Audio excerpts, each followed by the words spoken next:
Dr. Siobhan O'Sullivan does like knowing animals. Dr. Siobhan O'Sullivan does like knowing animals. Hey you guys, welcome to Knowing Animals, the podcast. This episode is from our Protecting Animals series, where we talk to animal advocates, past and present, about the work they do for animals. I'm Siobhan O'Sullivan and I do like knowing animals. Again, this episode we have 3 fantastic sponsors for the podcast. The first are our tried and tested friends over at ASA. ASA is the Australasian Animal Studies Association. That's ASA, the Australasian Animal Studies Association. They're a membership group for academics, artists and animal advocates interested in animal issues. I'm a member of ASA. I joined ASA by simply going to their website and then sending them $50 Australian. It was very painless, and it's wonderful to see my money going to such a good organisation that works very hard to make animal studies scholars aware of opportunities, including conferences, calls for papers, funding opportunities, and which also hosts the biannual ASA conference. So if you're not a member of ASA, please do join. Go to the ASA website and also start following them on Facebook. They put a lot of very interesting and important information up on Facebook. Our second sponsor is again Kibble. That's Kibbl. Now, have you had a look at Kibble either on Facebook or gone to their website or indeed downloaded their app? Kibble is a new app that data mines information from the web about animals looking for their forever home. It can be also used to raise money for animal charities. So if you want to see some very cute furry animals and you're also interested in finding a way to give back to animal charities, I suggest you think about downloading Kibble. Simply go to your Apple Store or Google Play and look for Kibble, Kibbl. Now, our third and final sponsor is Faunary Press.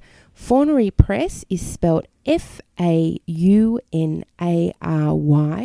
and Faunary Press have just put out a new book called After Kitsia, an anthology of animal fictions.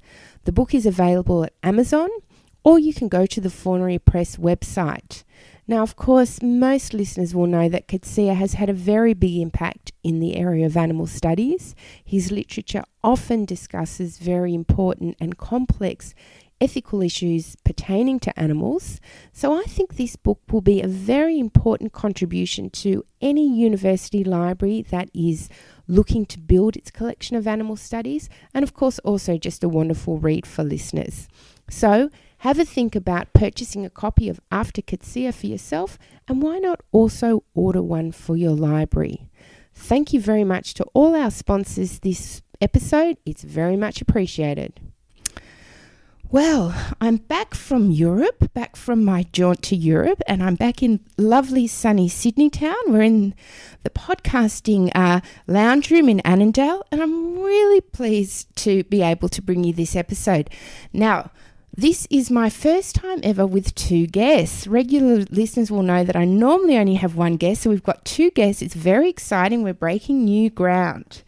So this episode, our 2 guests are Ryan Alexander and Guy James Whitworth. I'm not sure if you like your middle name in there normally. Yes? No, that's fine. It's all one name. All one name.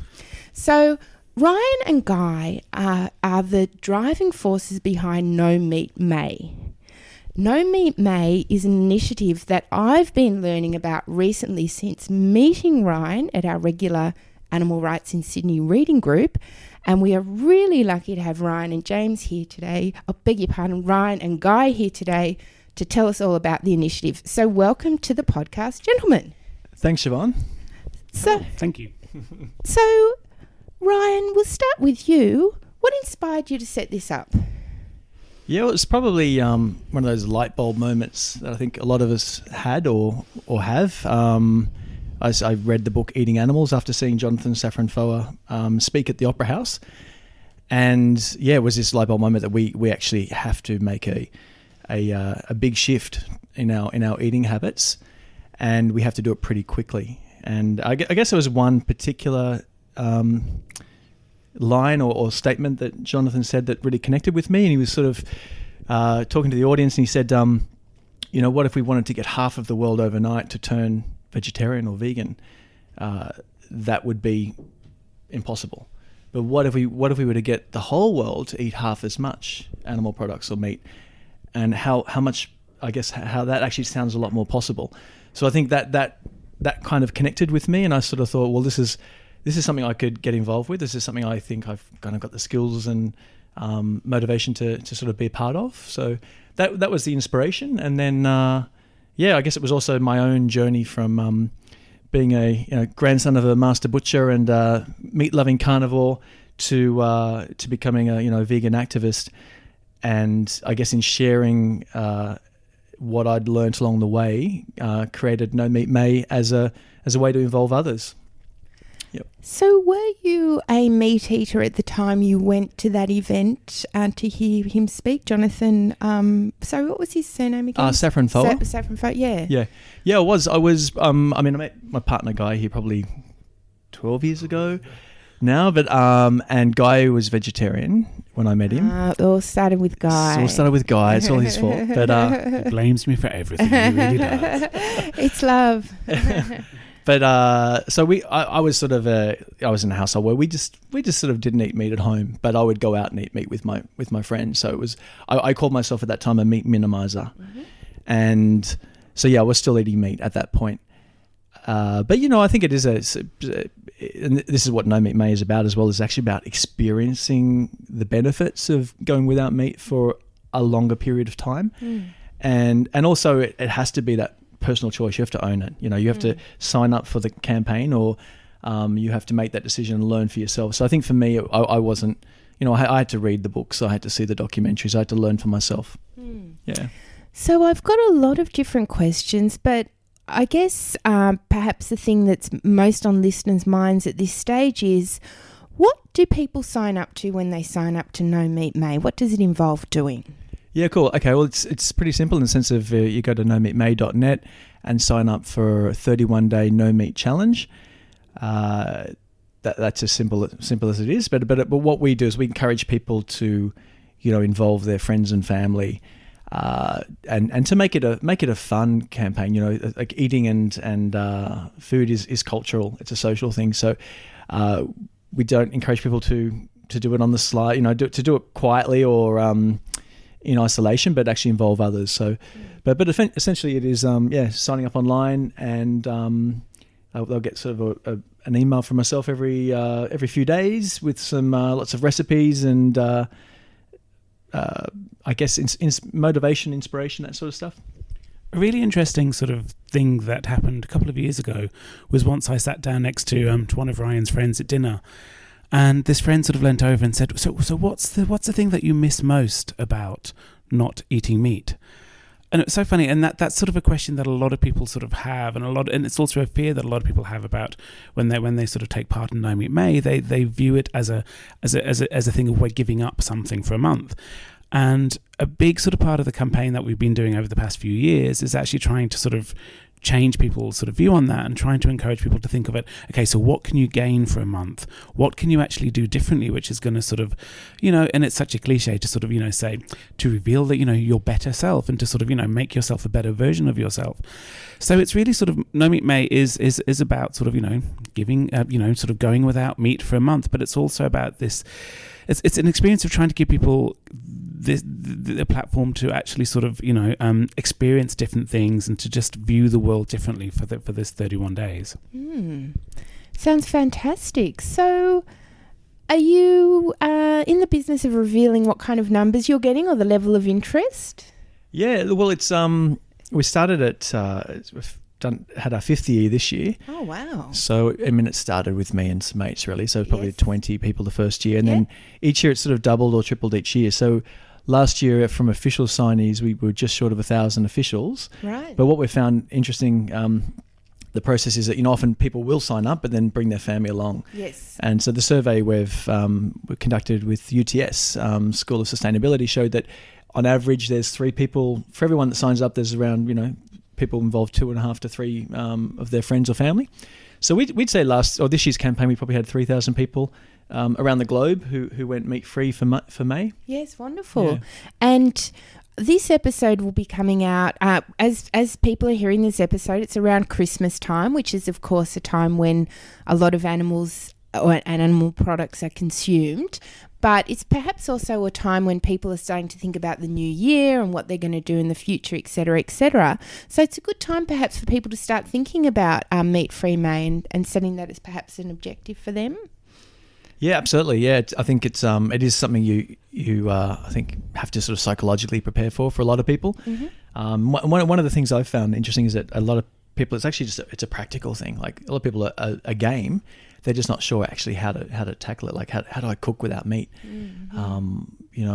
They're just not sure. Like, where do I get my protein from? That question we get thrown all the time. So, I think to start thinking about it now and to you can go onto the website and have a look.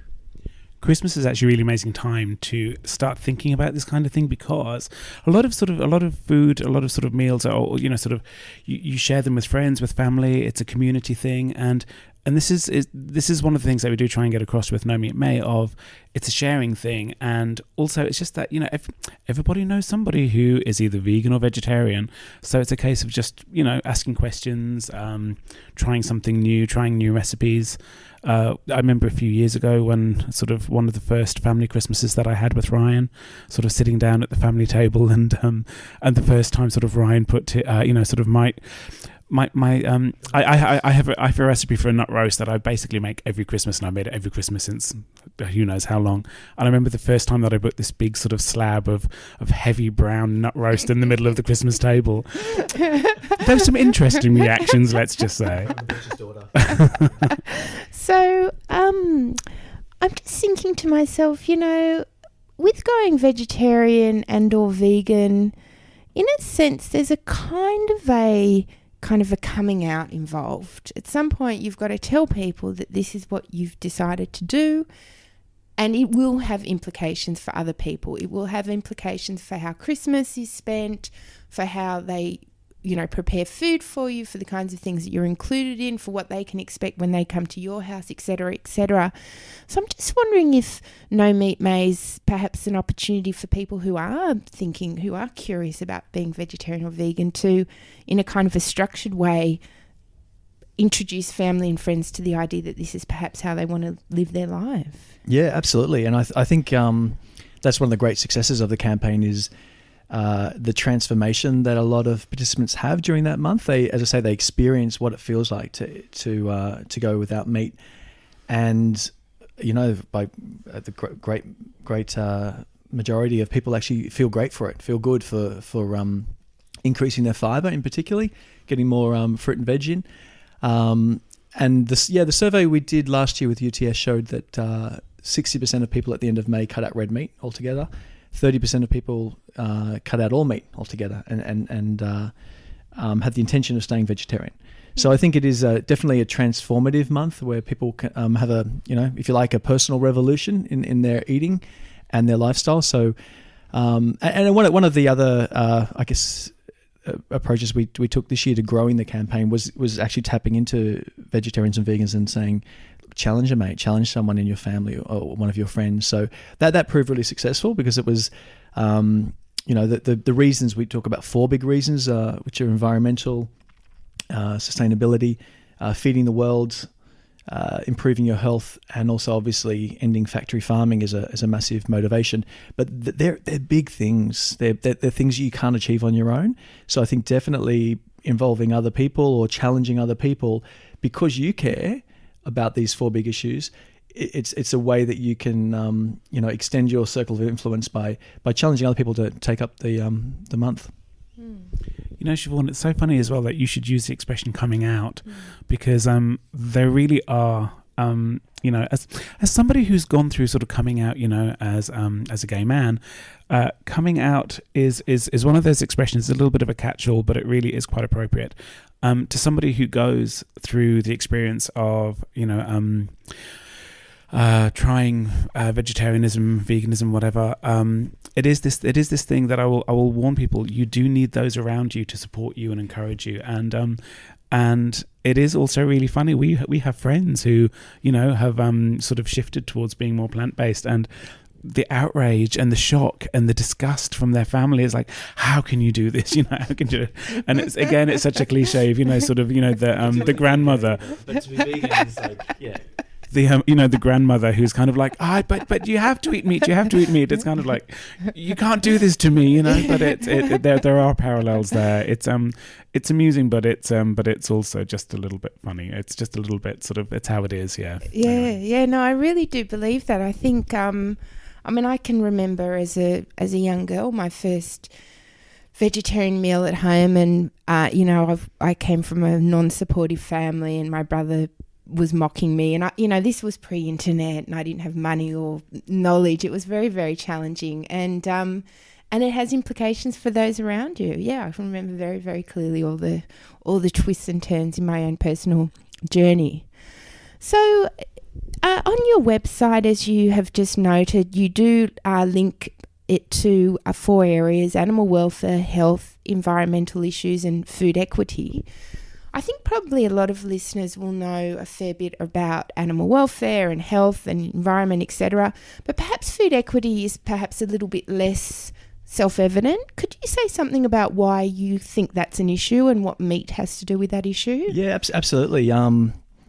It is the often, I guess, the forgotten reason. But every day now, right now, there's about 1 billion people in our world who are suffering from chronic hunger, and that's not because we don't have enough food. Our farmers actually across the world grow enough food to feed everyone, but it's just not properly distributed. And I know it's not as simple as saying that's because of our meat consumption, but the reality is that our current massive distribution of cereal to livestock feed is largely because of our growing demand for meat and animal products. And that's happening across the globe, not just in Australia. But it's been stated that any viable strategy to address hunger solutions, long-lasting, and improve global food security, it must include reducing our animal-based food consumption. Mm. Yeah, so it's not often spoken about, but it's a big issue. Mm. So I feel as though I have a sense of what's involved in No Meat May, and I've been really interested to hear, that you have some survey data about how people experience and what happens next, etc. I think quite a few people who listen to this podcast are people who are interested in doing something positive for animals. So I'd like to ask you a little bit about how you find the energy and the motivation to keep on and to keep plugging away at the issues. So, was it hard to have that original idea? Like how hard was it to think, okay, this is the form that I want my contribution to take, to conceptualize that original?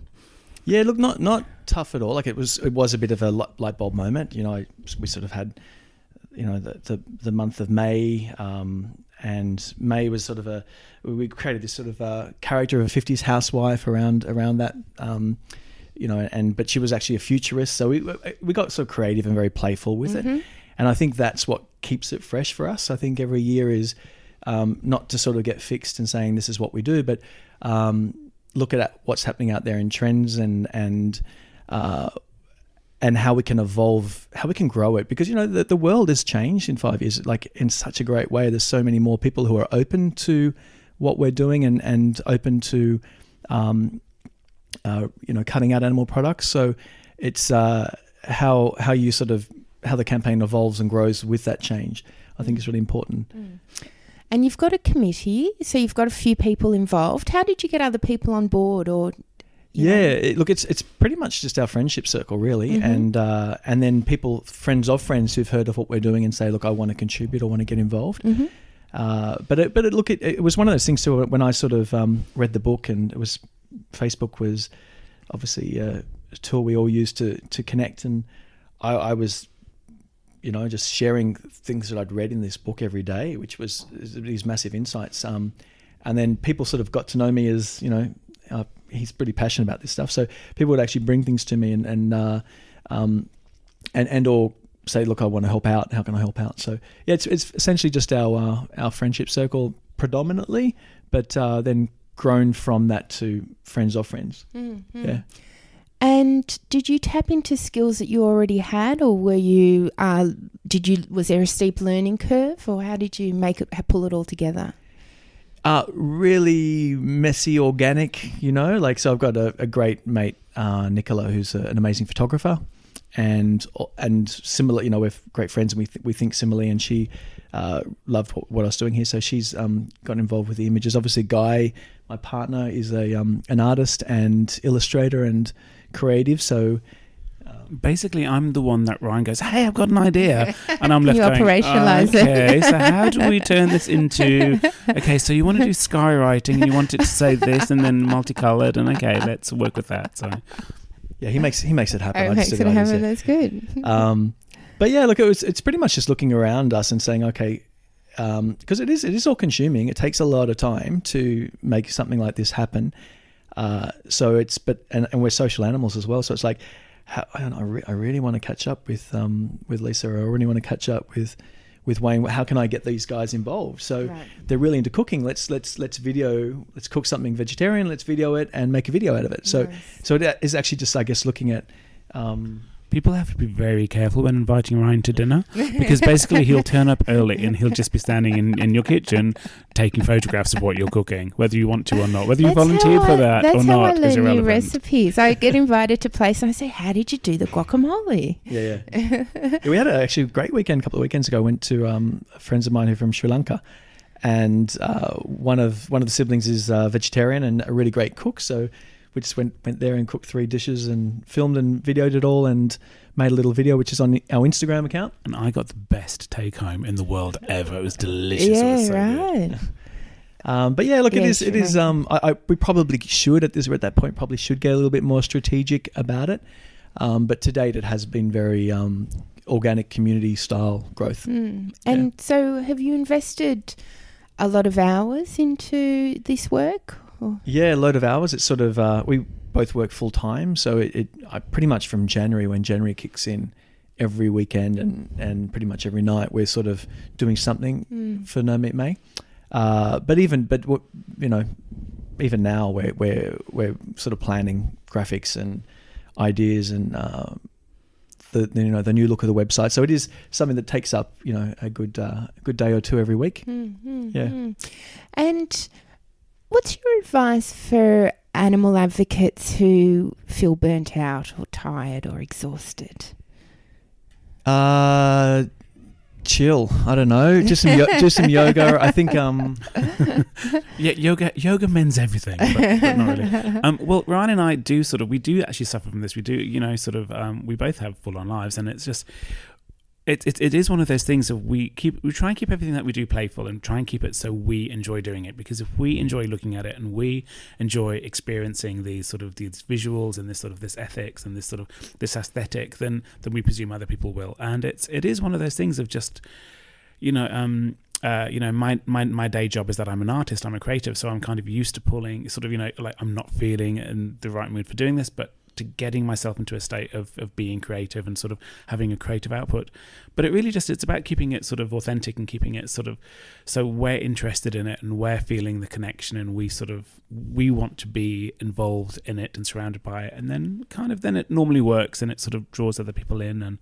But yeah, it's this thing of what we're actually doing, I think, is there's a lot of things in the world that will wear you down and beat you down, and when you look at the bigger picture of how animals are treated in this world, then actually, yeah, that's going to get you down. So it is this thing of you just have to keep it as, this sounds really glib, but try and keep it as fun as you can and as light-hearted as you can, because otherwise, yeah, it really does get to you. Yeah. And I think also run with your strengths, or as you say, what you're interested in. So, I always love listening to podcasts. So, yeah, I'll start doing a podcast. And I think, perhaps it's that simple. And I think I would say on that one, listening to podcasts, I've found in the last couple of months, I've discovered a couple of podcasts out there, yourself and Our Hen House from the States. And I actually find that quite recharging as well, because you can get worn down by it all, but to hear, and also you can also, because you're right amongst it, you're in amongst the trees, you can sometimes think things aren't changing. And then to sort of get out of that that perspective and look at it from a broader global stuff and hear about what everyone's doing out there, you actually get a sense that things are changing really fast, and that actually is quite motivating. Yeah. Now, I ask everyone who comes on Knowing Animals to answer 5 quick questions. Are you guys ready for your 5 quick questions? Fire away. I'm going to let Ryan do the 5 quick questions. I'm going to drink my tea at this point. Okay. So, Ryan, can you recall when you first started to think that there was something wrong or problematic about the human-non-human animal relationship? Yeah, well, I mean, obviously the book Eating Animals. Then I've read some other great books since then, but that was my big light bulb moment as an adult. But when I think back to one of my earliest childhood memories, it was actually when my mother served up rabbit one day, and we didn't eat rabbit. We ate chops, and we ate meat that didn't have an animal's name, and rabbit was served up, and that was actually quite traumatic for me and my sister in particular. And yeah, so that was. At the time it was like, we're not eating Bugs Bunny, it was like this, friends had rabbits. So there was something there that stuck with me. So, but then, you get caught up in the culture of carnism and eating animals and that just sort of gets shuffled away. So I'd sort of forgotten about that until I reflected on it later. Interesting. So can you recall the first thing you did to try and bring about change for animals? Yeah, it would have been No Meat May, essentially, from a broader impact perspective. I think sharing what I was learning on Facebook as well. Like I'd read this book and I'd be, wow, I didn't know this. This is massive. So sharing those stats with friends, and then creating the campaign, I think was my first thing. I guess putting my compassion into action, and then along the way doing that, becoming vegan myself was part of that journey as I learnt. Yeah. Mm-hmm. So if you had to name one animal advocate who's had a big impact on you, who would it be? Yeah, it's a good question. I mean, you discover new ones every day, which inspire you. But for me, I think, in Australia, I'm a big fan of Animals Australia and Lynn White and her work in protecting animals and just increasing the awareness around what goes on with live export and factory farming, etc. So I think they're an amazing organisation, and I think she's a real example of someone putting their compassion and really deep compassion and kindness into action in a really intelligent way. So what's the most important thing animal advocates can do for animals? Yeah, so this I mean, I think I could think of about 5 or 10 things here, but I think probably the predominant one that kind of comes to the top is probably just be visible. So it's, we talked about coming up before, and I think it's like that with if you're a vegan or an animal activist is to be visible and to take care of yourself with regards to resilience and and I think being active as well in whatever that means for you, using your skills. So I think being, and it comes back to Lynn White's message too. She talks about being the best you can be. So I think that's a good message, because we are essentially, if we're visible and we're walking, talking billboards, and we're being the best we can be, that is really effective activism. Just people to see that you can live in. There's another way. Yeah. So if you had the power to change one thing about the human-non-human animal relationship, what would it be? Well, this is easy. I think for me, it's just a question of, it's taking away human superiority. So if I had my my Harry Potter wand in my hand, it would be just to recognize the equality that we have with animals. And again, we're going through this in Australia at the moment. We're going through the marriage equality postal survey, and Guy and I were talking about this earlier today in the sense of the parallels. And I think to recognize that our intelligence, or how to phrase this better, is, we don't necessarily know how intelligent animals are. We don't know how they communicate, and I don't know that we ever can, really. So I think to respect that and recognize that their life is as valuable as ours would be a massive game changer. Yeah. I'm going to grab the mic at this point. Okay. Basically, what it all comes down to is equality. Equality here is the key word. I think it is just this thing of I think there's just an authenticity to equality, which sort of at the minute in Australia you can't get away from that word and you can't get away from that concept, and it really is just about switching on and just realizing no one's better than anybody else, whether that's another species or whether it's the same species. It's just we're all equal, or we should all be equal. No one has the privilege to enslave another being. It's wrong, basically. So yeah, that's the message today: equality. I should be trying to sell my book, Animals, Equality, Democracy, at this point in time. Everyone go and get yourself a copy of Animals, Equality and Democracy. So what are you working on next? Well, we're working on No Meat May for 2018. So we've got some great ideas and I love the way that Ryan's saying we're working on this. At the minute, this is me slaving over sketchbooks, going, Ryan, what do you think about this? And Ryan's like, no, do it again.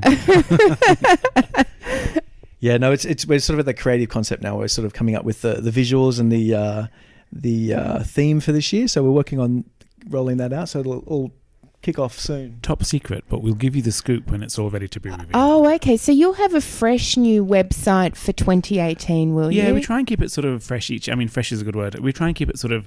So basically, we don't just want the same thing every year, because effectively we're asking people to do the same thing every year. So we want to try and make it as different and as sort of as new an experience as we can. And also we're trying to get people who've done No Meat May before to do it again. It's sort of... So yeah, each year we sort of change it up a little bit, change the website, change the visual. The message is fundamentally still the same, but we try and sort of deliver that message in an exciting way. Wonderful. Well, thank you so much for joining us on Knowing Animals. And thank you to the listeners for joining us for Knowing Animals podcast, where we talk to animal studies scholars and animal advocates about the work they do for animals. Don't forget to follow us on Twitter at knowing_animals or on Facebook at Knowing Animals. Also, don't forget to leave a review on iTunes. And for this episode, where we want to encourage people to think about signing up for No Meat May, why don't you share this episode on Facebook or on Twitter and let other people know about this initiative. Perhaps they want to get involved. That's all for now. I'm Siobhan O'Sullivan, and I do like knowing animals.